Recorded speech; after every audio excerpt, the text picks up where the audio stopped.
يا علي يا عظيم يا غفور يا رحيم يا علي يا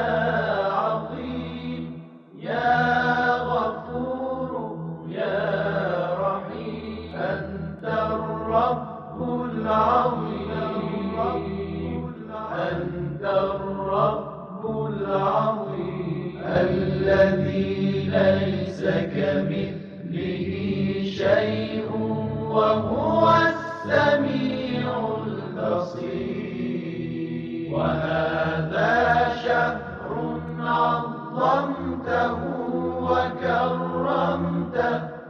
وشرفته وفضلته على الشهور وهو الشهر الذي فرضت صيامه عليه وهو شهر رمضان الذي أنزلت فيه القرآن هدى للناس وبينات من الهدى والفرقان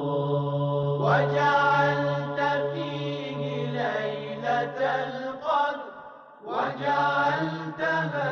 خيرا من 1000 شهر فيا ذا المن ولا يمن عليهن علي بفكاك رقبتي من النار فيمن تمن علي وأدخلني الجنة وأدخلني الجنة